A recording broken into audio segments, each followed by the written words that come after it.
Salut les amoureux du ballon rond, on commence cette revue de presse en France avec la une du quotidien local La Provence après la victoire de l'Olympique de Marseille hier soir 2-1 contre le FC Bâle en 8ème de finale de Conference League. Mais le journal estime que les Marseillais ont trop gâché. Ils ont été mal récompensés alors qu'ils se sont montrés séduisants dans le jeu.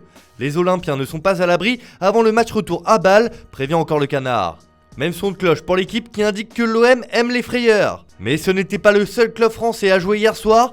Comme le rapporte Ouest France, le Stade Rennais s'est incliné 2-0 contre Leicester et devra se surpasser selon le quotidien.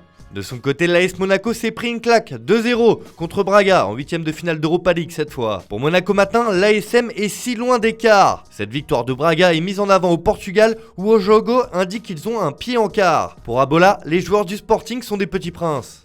On reste en Europa League, mais on file en Espagne où le FC Barcelone recevait Galatasaray hier soir à l'occasion des 8ème de finale de la compétition. Mais les Blaugrana n'ont pu faire mieux qu'un match nul 0-0 à domicile. Comme l'annonce Mundo Deportivo sur sa une, ce sera une finale à Istanbul. Un Barça léthargique n'a pas réussi à marquer et doit s'imposer en Turquie pour atteindre les quarts de finale. Lorsqu'ils se sont approchés du but, ils se sont heurtés à Iñaki Peña, prêté par le club Blaugrana qui était en pleine forme, juge le quotidien local. De son côté, Sport estime que les Barcelonais sont freinés dans leur élan. La série est terminée, l'inspiration de Xavi n'a eu aucun effet et les changements à la mi-temps n'ont pas fonctionné non plus. En revanche, Photomatch indique que les Stambouliotes ont leur destin entre leurs mains avec ce nul à l'extérieur. Autre club espagnol qui jouait hier soir, le Sevilla FC s'est imposé 1-0 contre West Ham et comme l'annonce l'Estadio Deportivo, place à la prochaine étape désormais. Pour le Daily Star, David Moyes et ses troupes devront montrer autre chose à domicile la semaine prochaine. Enfin, sachez que l'AS Roma s'est imposé 1-0 contre le Vitesse Arnhem en Europa League Conférence,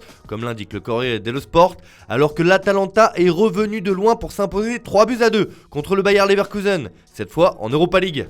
S'il y a eu beaucoup de matchs hier soir, en Angleterre, ce qui fait les gros titres ce matin, ce sont les sanctions prises par le gouvernement britannique à l'encontre de Roman Abramovich et Chelsea. Comme le placard The Guardian sur sa une, tout est gelé, comme les avoirs de l'oligarque russe. Chelsea est plongé dans la crise, le chaos et la peur après qu'Abramovich ait été frappé par des sanctions gouvernementales l'empêchant de vendre le club, écrit le quotidien. Le Daily Mirror fait dans le jeu de mots et titre que Chelsea est en enfer avec une sanction à 10 milliards d'euros. Les sponsors désertent le club, les rivaux ciblent les stars de l'effectif et les employés ont peur de perdre leur emploi. Le Daily Express estime que les Blues sont choqués et rejetés. Bon, l'équipe de Thomas Tuchel jouait tout de même hier soir dans le cadre de la 30e journée de Premier League et comme le rapporte le Daily Star, ils ont été piqués et n'ont rien pardonné en l'emportant 3-1 face à Norwich. On traverse les Alpes pour aller en Italie où un homme fait la une des journaux sportifs ce matin, c'est Gianluigi Donnarumma. Après sa boulette et la piteuse élimination en 8ème de finale de la Ligue des Champions contre le Real Madrid, le portier italien est au centre des critiques en France. Pour la Gazzetta dello Sport, il n'en faut pas plus pour ramener la Joconde Donnarumma dans la botte. L'ancien Milanais férocement critiqué en France, c'est l'occasion pour la Juve de le rapatrier, écrit le journal Le Papier Rose. Pour le Corriere dello Sport, c'est non au lynchage sur Gigio. La France le démolit, juge le média, mais Buffon prend sa défense. Gigio surmontera lui aussi cette épreuve, il est parmi les 3 meilleurs du monde. Le champion d'Europe accusé trouve un avocat partial dans l'ancien numéro 1 des Parisiens. Il paie pour un choix impopulaire, ce sont des erreurs qui vous font grandir. Même chose pour Tuttosport qui évoque un Gigio accusé. Paris ne pardonne pas à Donnarumma l'erreur sur le 1-1 du Real, juge le quotidien turinois.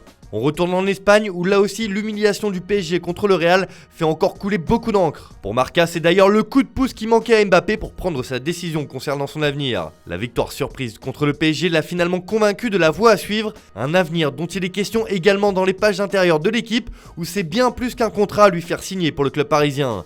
C'est un enjeu crucial pour les actionnaires, alors que le journal indique que le Real est prêt à passer à l'action dans ce dossier, maintenant que la double confrontation face aux Parisiens est terminée. Cela annonce une cour assidue des deux clubs au crack de Bondy.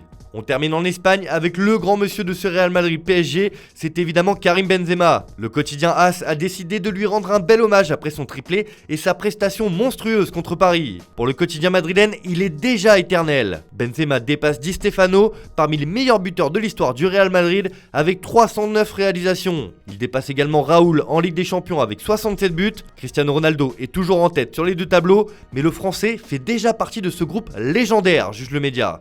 Le principal intéressé appréciera. Voilà, c'est tout pour ce matin. Bonne journée à tous. Merci de votre fidélité. Et n'oubliez pas, on se retrouve en fin d'après-midi pour le JT Foot Mercato.